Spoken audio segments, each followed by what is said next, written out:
Hello, everybody. This is week one of our 24-week curriculum. Welcome to anybody who's brand new. I hope you enjoy it. And for those who are returning, whether you've been through an entire cycle or just a fraction of a cycle, I hope this will all be useful because repetition is the key to learning about bridge. At least that's what happened for me. Now, let me go ahead and share my screen, and we will dive into week one. So we're going to talk about card play. There's about 7 weeks on declarer play. Today we're going to talk about promoting honors, creating tricks from length, and gaining tricks when you have what we call friendly distribution. I like to find images that go along with this. Here's a gentleman who's promoting his honors. Here's a very friendly distribution person. And finally, about length tricks, when I Googled that, I came up with this image, which I think provides insight into why kids in our educational system don't learn mathematics. But I digress. Here's our 24-week curriculum. We'll spend 11 weeks on card play, first declarer play, then defense, and then we'll dive into the swamp of bidding. During the first 11 weeks, we'll declare pre-bid hands. The coach will explain the bidding. Many of you have experience with bidding, but for those who don't, we want to spend our time here focused on declarer play and defense, and we'll provide some background and context for the bidding weeks. Why did we build the curriculum this way? Well, my sense is that this is how people are taught bridge. They start one day and then time elapses and they spend effort on various topics. At first, they learn the mechanics. There are 52 cards in the deck. There are four suits. The two is low. The ace is high. Tricks go around in a circle. Highest card wins unless there's a trump played. And then they start talking about bidding. And they spend the rest of their bridge careers talking about bidding. What people don't seem to spend a lot of time on is improving their declarer play and understanding declarer play. And even lower than that is the amount of time people spend on defense. These are important. They're super fun. They're actually the heart of the game of bridge. So we'll spend time on those first, and then we'll dive into the swamp of bidding. Today, we're going to talk about taking tricks in no trump. We'll spend several weeks on this. The same ideas apply in suit contracts after you draw trump. The key things today are promoting honor cards, synonyms, establishing honor cards or setting up honor cards. Many of you are familiar with this, either from being taught or just seeing it happen at the table. And we'll talk about taking tricks with length.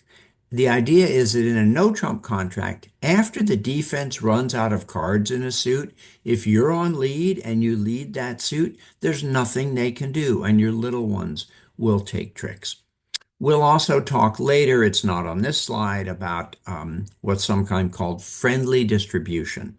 Do the cards that the opponents have split evenly in a way that makes it easier for you to take length tricks? So my sense of how we learn bridge is as follows. Repetition is the key to learning. My mom must have said second hand low 1,000 times, and I still make that mistake. Over time, things that were brand new to you eventually become part of what you really understand and do day to day. And the key thing is that you've never heard of something. Oh, yeah, it rings a bell. Oh, I do that all the time. And then eventually, whatever that idea is, becomes something that you don't have to think about. It's in your reptilian brain. The benefit of that is it opens more space in your head for being exposed to new ideas and incorporating them. This is the fun of bridge to me. As my wife says, it is infinite. And there's always something to see and always something to learn. So even though it's week one, I'm going to start with a preview of week five, which is all about planning the play when you're the declarer in a no trump hand. So if you're a declarer in a no trump contract, this is the process to follow. Count the tricks that you could win immediately if you chose to. Aces, ace kings, that sort of thing. we almost never take them immediately. And we'll talk about that in the coming weeks. But we have to count them so that we know how many more we need. If we're in a 3 no trump contract, need 9 tricks, we have 5 immediate ones, we have to find 4 more. And that'll be the focus of the next several weeks. How can I create more tricks than just my aces or my ace kings? So we'll learn several wonderful tools. Today we'll talk about promoting or setting up honor cards and establishing long suits. Next week we'll talk about taking finesses. We'll actually talk about that repeatedly over time. So back to today's topic, promoting honor cards. Suppose that you're in a 3 no trump contract by South. You need to take 9 tricks. So the first thing you do in no trump is count your immediate winners. How many tricks could you just take? Boom, boom, boom, boom. And the answer is 6. Ace, king, ace, king, ace, king. But we need more tricks. Where can we look to find them? Well, look at the diamond suit. If they play the ace of diamonds, we'll now have 3 good diamond tricks. So the idea here is to make them play the ace of diamonds. Some people call that knocking out the ace. Some people call it forcing out the ace. Some people call it establishing your diamond suit. Regardless, you want to win the opening lead and immediately lead the 10 of diamonds. This will promote the other diamonds to be winners. Maybe they take their ace right away. Maybe they wait for a couple of tricks before they take it. But regardless of when they take it, you will have created 3 tricks in the diamond suit and you'll make your contract.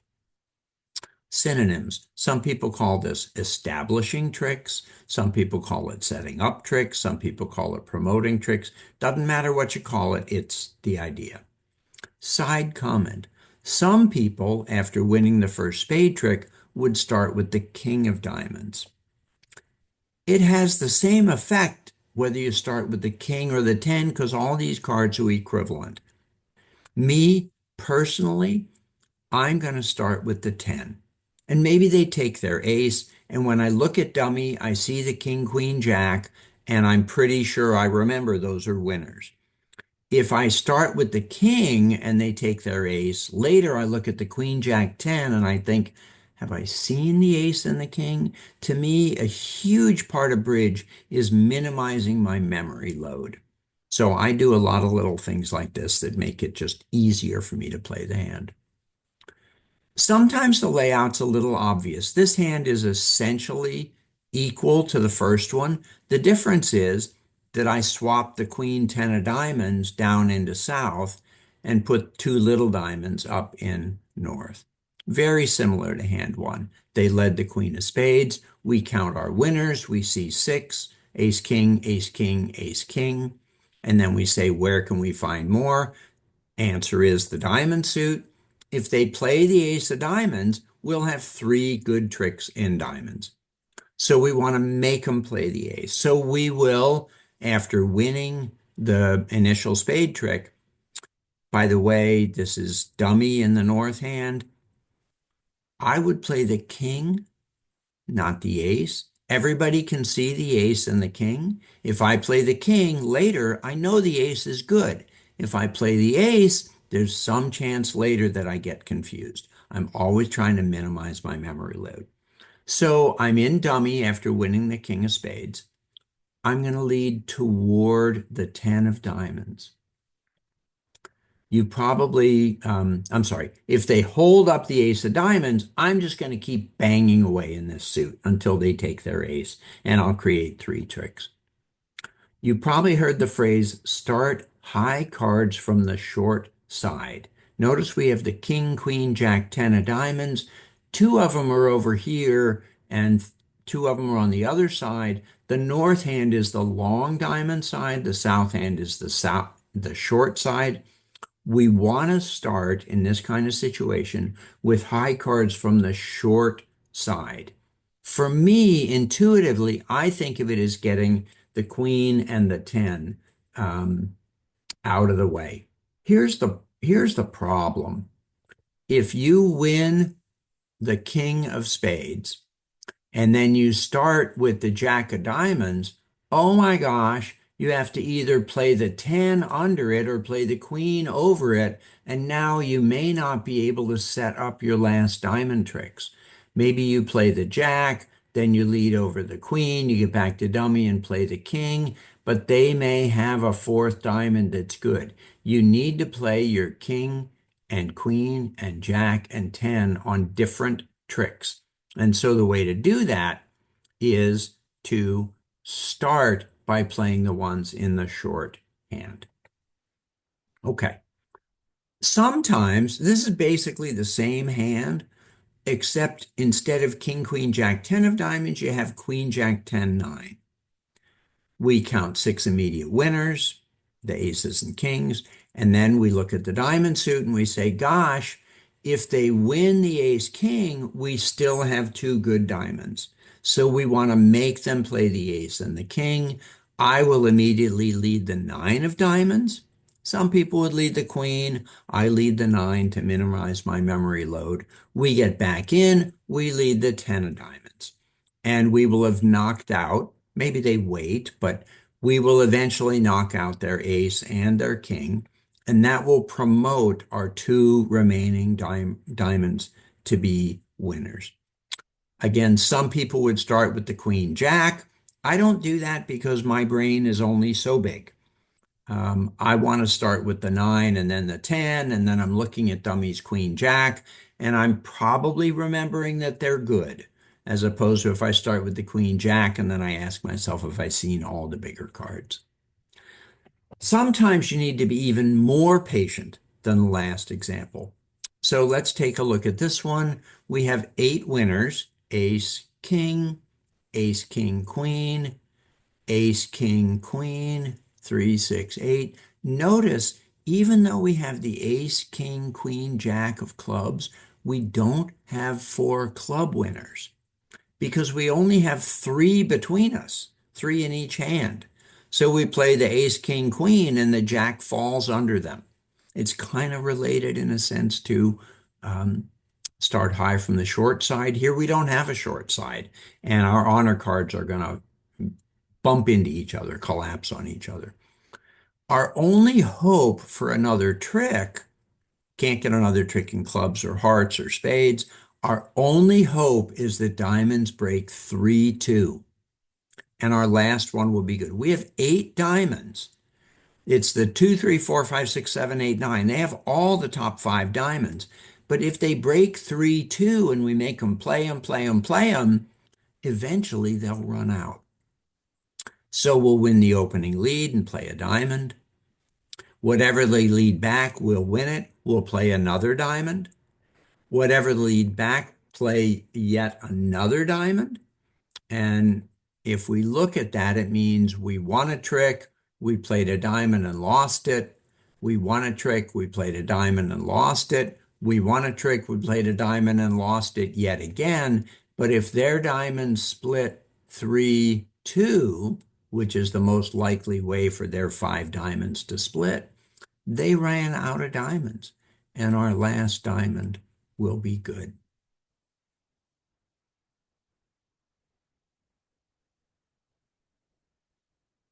And that'll be our 9th trick, and we make our 3-no trump.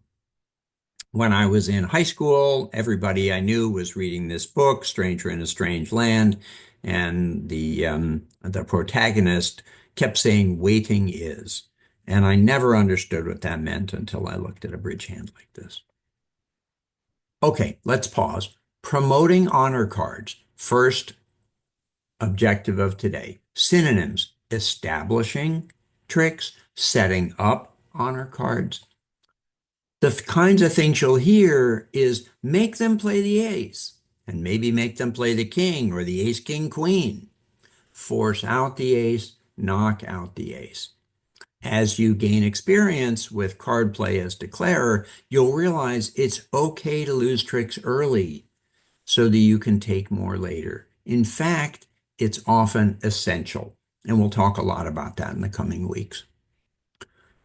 Very important idea. Length takes tricks. We're in a 3-no trump contract.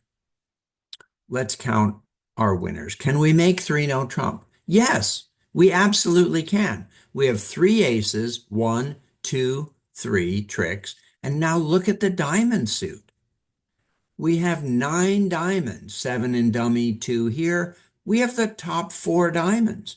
They only have four diamonds. So if we play our top four diamonds, they'll run out and all our little diamonds are good.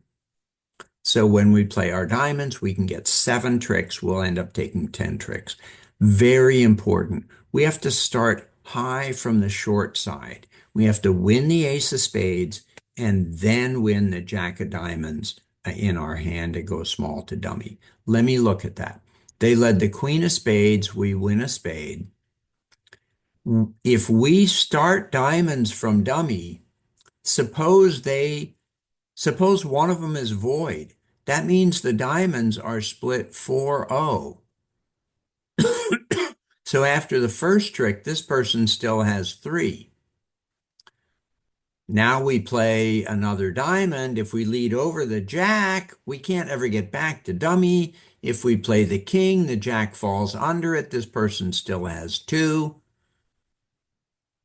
And even though we're in dummy, when we play the ace, they still have one, and we can't take any more diamond tricks. Oops.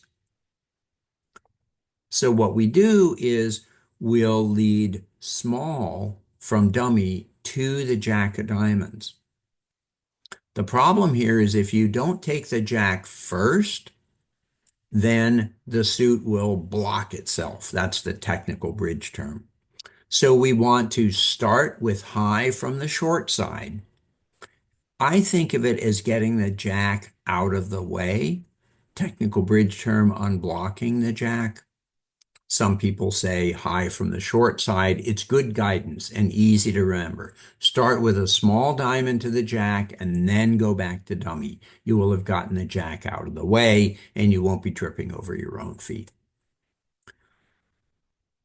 Suppose you have 13 cards in a suit. I'm sorry, we know there are 13 cards in a suit, and suppose you have X of them. How many do the opponents have? Well, 13 minus what you have.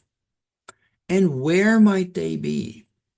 Let's look at a diamond suit. Dummy has 1, 2, 3, 4, 5, 6, 7 diamonds, and you have two. That's 9.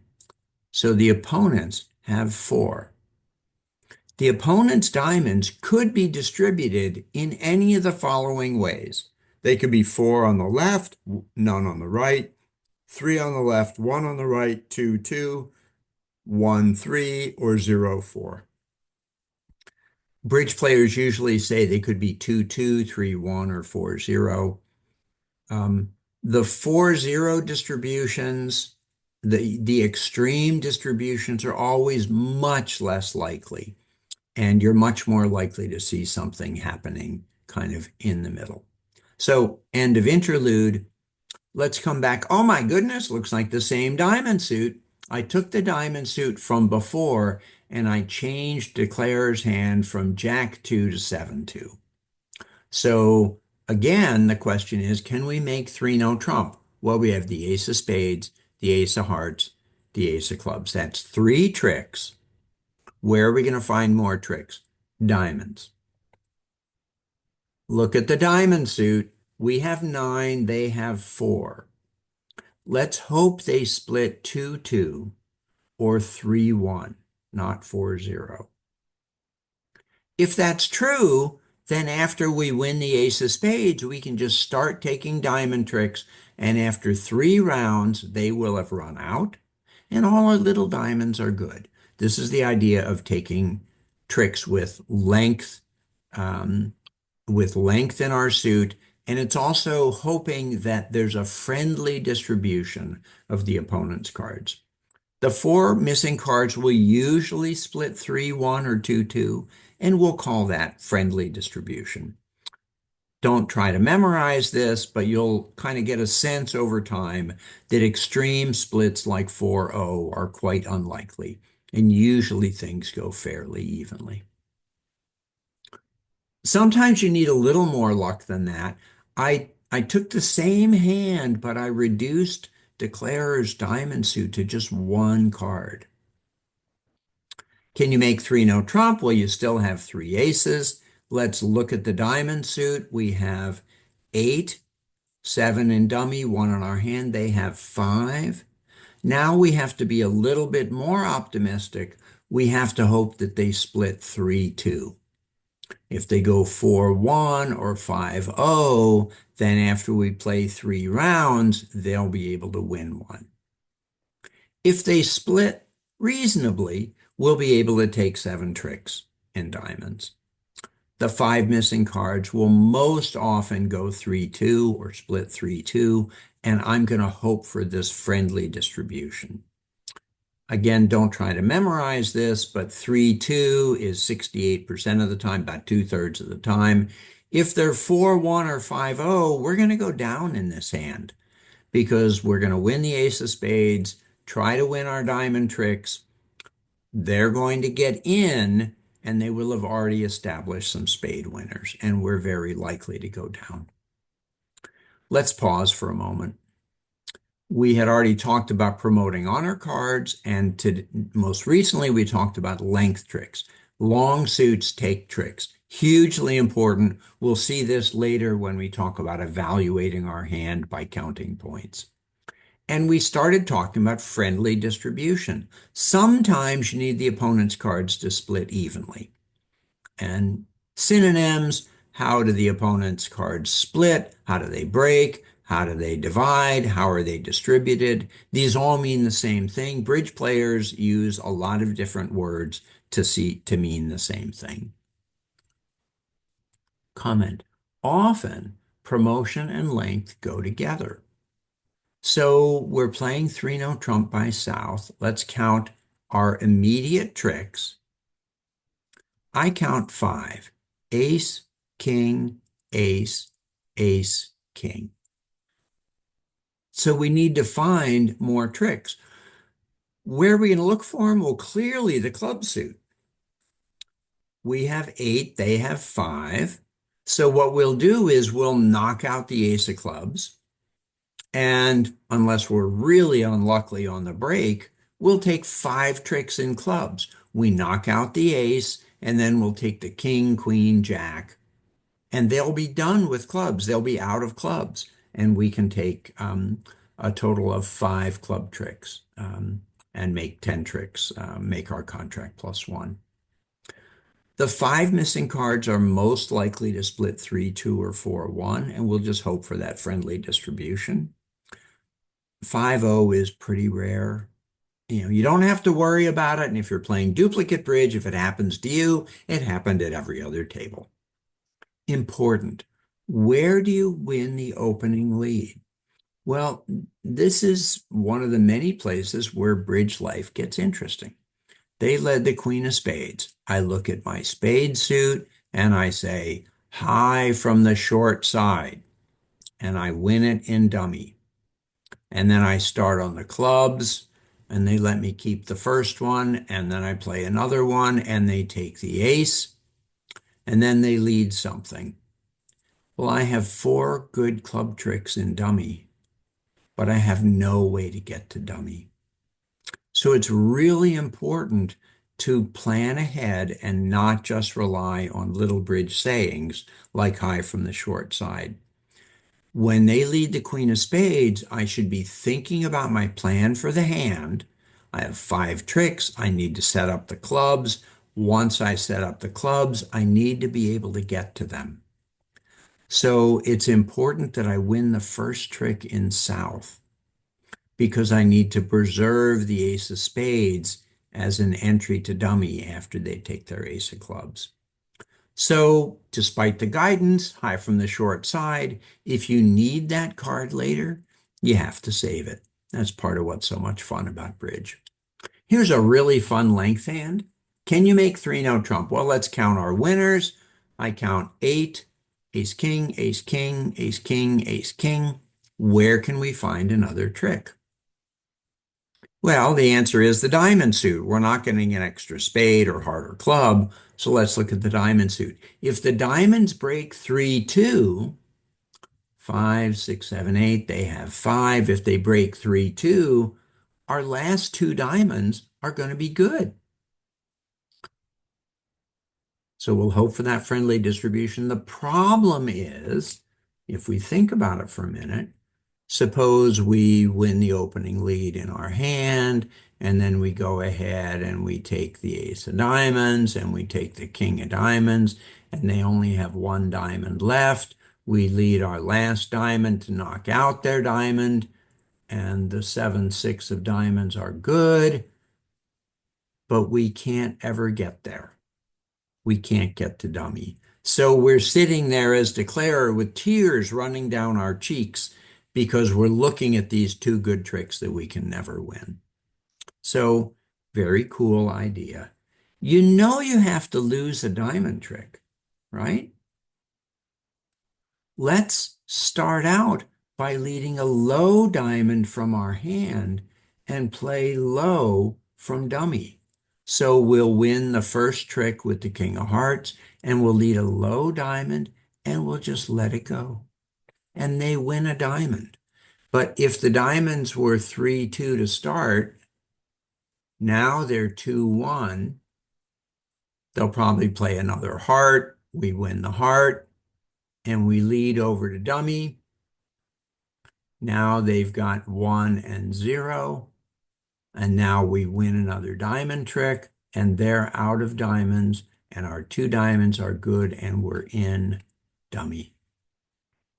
I love this sort of thing. It's just so much fun.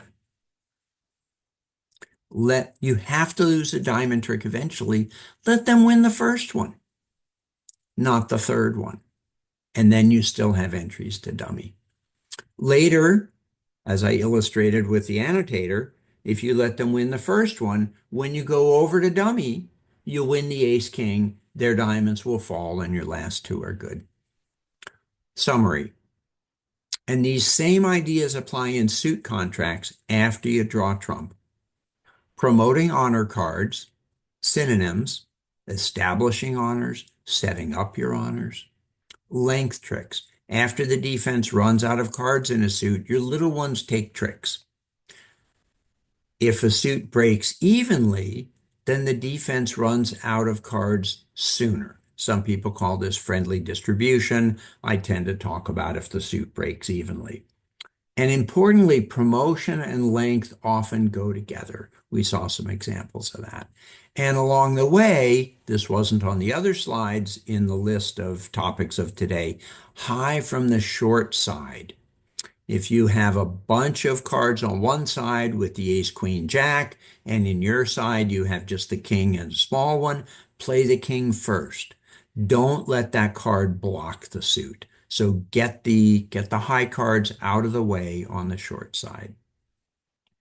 There's some really good examples on Bridgemaster, just 3 of them laid out here. You go to BBO, you click on the Bridgemaster tile, and then you'll choose level 1. Don't pick a higher level. They're super hard. I can't do them. And then choose the hand you want. Do A2, A17, A21. They're very good examples. And then today we'll go to our coaches' rooms. Again, the hands are already bid. The idea is for those of you who have background to bidding, this will be some good reminders. But if you haven't had introduction to bidding, then we're just going to focus on the card play. As long as we're all together, I want to give 3 kind of fun slides. So we looked at this hand earlier. It was a 3-no trump contract. You're going to make 3-no trump. You're going to take 7 tricks in diamonds plus 3 aces. You're going to take 10 tricks. Notice you only have 22 high card points. All of the advice you get about bidding is guidance. It's not certainty. So here's an example of 22 high card points that takes 10 tricks every single time. Message here is when you have a good minor suit, you want to play in no trump if you can. One of my favorite quotes, it's okay to play in 5 of a minor if you have a note from your mother. And then I want to show two slides of just how much fun card play is. So let's look at this example. South is declarer in in a no trump contract. We're way into the hand, and South is about to lead to trick 11. So South is on lead. They've got a good club. Nobody else has clubs, so they can win a trick there. They've got the good ace of diamonds, but that's kind of what it looks like. That's it. Well, here's the magic of the card play. It looks like South can take only two tricks, the good club and the ace of diamonds. But watch what happens to East when South plays the three of clubs. South plays the three of clubs, West throws something away, North throws something away. Look at what happens to East. East is what we call squeezed. If East throws away the ace of hearts, now the king is good. And South will win the king and then go over to the ace of diamonds. And instead, if East throws a diamond, South will lead over to dummy in diamonds, and both the ace and the eight are good. It's just magic. Card play is magic. And the other concept I'd like to expose you to is something called an end play. Suppose we're at the end of the hand with only two cards remaining. South has the ace, queen of clubs. West has the king small. The other cards don't matter. If West is on lead, West will lead a club. That's all the cards they have. And South is going to take two tricks. If they lead a little one, it goes around to the queen and the ace is good. If they play the king, then obviously the ace queen are good. But if South is on lead, South can take only one trick. Whoever is on lead is, in bridge parlance, called end played. If South is on lead, they take only one trick and West gets one. If West is on lead, then South gets two tricks. Totally cool. Magic. Let's look at a similar situation with three cards remaining, and let's assume South is on lead. If South is on lead and plays the 5, South will win two tricks. West is going to win the 10, and then West has to lead around to South's ace queen. In bridge parlance, South has end played West, and South will get two tricks. But if South starts by playing the ace, then South will win the ace, but that's the only trick she wins. She will have end played herself. So again, the play of the cards is absolutely magic.